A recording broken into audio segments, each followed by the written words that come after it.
ಯುಗಾದಿವರೆಗೆ ಅಧಿಕಾರ ಬದಲಾವಣೆ ಕಷ್ಟ. ಬೀದರ್ನಲ್ಲಿ ಕೂಡಿಮಠದ ಶ್ರೀಗಳ ಭವಿಷ್ಯ. ಯುಗಾದಿವರೆಗೆ ಅಧಿಕಾರ ಬದಲಾವಣೆ ಕಷ್ಟ ಎಂದು ಕೂಡಿಮಠದ ಶ್ರೀ ಡಾಕ್ಟರ್ ಶಿವಾನಂದ ರಾಜೇಂದ್ರ ಸ್ವಾಮೀಜಿ ಭವಿಷ್ಯ ನುಡಿದಿದ್ದಾರೆ. ಇಂದು ಶನಿವಾರ ಮಧ್ಯಾಹ್ನ 2 ಗಂಟೆ ಸುಮಾರಿಗೆ ಬೀದರ್ ನಗರದಲ್ಲಿ ಮಾಧ್ಯಮದ ಪ್ರತಿನಿಧಿಗಳೊಂದಿಗೆ ಮಾತನಾಡಿದ ಅವರು, ಹಾಲು ಮತದ ಜನರ ಕೈಯಲ್ಲಿ ಅಧಿಕಾರ ಸಿಕ್ಕರೆ ಬಿಡಿಸಿಕೊಳ್ಳುವುದು ಕಷ್ಟ ಎಂದು ಶ್ರೀಗಳು ತಿಳಿಸಿದ್ದಾರೆ. ಯುಗಾದಿವರೆಗೆ ಯಾವುದೇ ಬದಲಾವಣೆ ಸಾಧ್ಯವಿಲ್ಲ. ಮುಂದಿನ ಭವಿಷ್ಯ ಯುಗಾದಿ ನಂತರ ತಿಳಿಸುವುದಾಗಿ ಶ್ರೀಗಳು ಇದೇ ವೇಳೆ ತಿಳಿಸಿದರು. ರಾಜ್ಯದ ರಾಜಕೀಯದಲ್ಲಿ ಸದ್ಯಕ್ಕೆ ಬದಲಾವಣೆ ಕಷ್ಟ, ಬದಲಾವಣೆ ಆಗಲ್ಲ. ಏನಿದ್ರೂ ರಾಜರ ಭಂಡಾರ ಅಂದರೆ ಬಡ್ಜೆಟ್ ಅಂತೇನೋ ನೀವು ಕರಿತೀರಲ್ಲ, ಆ ಬಡ್ಜೆಟ್ ಆಗಬೇಕು. ಯುಗಾದಿವರೆಗೂ ಬದಲಾವಣೆ ಆಗೋದು ಕಷ್ಟ.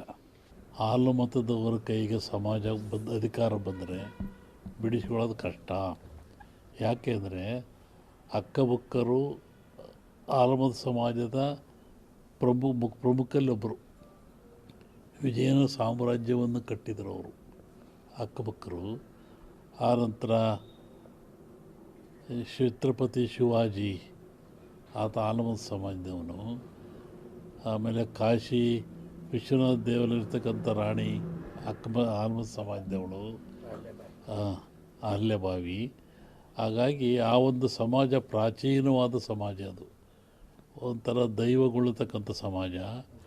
ಆ ಸಮಾಜದಲ್ಲಿ ಮೊಟ್ಟ ಮೊದಲನೆಯ ಮುಖ್ಯಮಂತ್ರಿ ಸಿದ್ದರಾಮಯ್ಯ ಸಮಾಜ ಪರವಾಗಿ. ಹಾಗಾಗಿ ಆ ಸಮಾಜ ಅಧಿಕಾರ ಸಿಕ್ಕಿದರೆ ಇಳಿಸೋದು ಕಷ್ಟ. ಅವರಾಗೆ ಬಿಟ್ಟುಕೊಟ್ರೆ ಆಗ್ಬೋದು, ಅವರು ಬಿಟ್ಟು ಕೊಡಲ್ಲ, ಇಳಿಯೋದು ಇಲ್ಲ. 5 ವರ್ಷ ಅವರೇ ಇರ್ತಾರೆ. ಡಿ ಕೆ ಶಿವಕುಮಾರ್ ಅವ್ರಿಗೆ ಕಷ್ಟ ಇದೆ ಅಂತ 5 ವರ್ಷ ಅವರೇ ಇರ್ತಾರೆ ಗುರುಗಳಂದ್ರೆ. ಯುಗಾದಿ ಕಳೆದ ಮೇಲೆ ಹೇಳ್ತೀನಿ ಅದನ್ನು. ಡಿ ಕೆ ಶಿವಕುಮಾರ್ ಪಾಲಿಗೆ ಏನಿದೆ ಇನ್ನೊಬ್ಬರು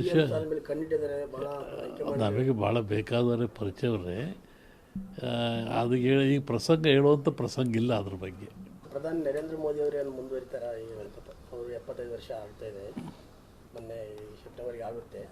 ಯುಗಾದಿ ಮೇಲೆ ಹೇಳ್ತೀನಿ ಅದನ್ನು. ಅದರ ಅಪಾಯ ಇದೆ, ದೇಶಕ್ಕೆ ಅಪಾಯ ಇದೆ, ರಾಷ್ಟ್ರಕ್ಕೆ ಅಪಾಯ ಇದೆ. ಯಾವ ರೀತಿ ಅಂದರೆ ಏನು ಯುದ್ಧ ಸಂಭವ? ಎಲ್ಲ ರೀತಿ ಸಾವು ನೋವು ಆಗ್ತಕ್ಕ ಲಕ್ಷಣ ಇದೆ. ಒಂದಿಬ್ಬರು ಮಹಾ ವ್ಯಕ್ತಿಗಳು ಸಾಯೋ ಲಕ್ಷಣ ಇದೆ ಅದರಲ್ಲಿ.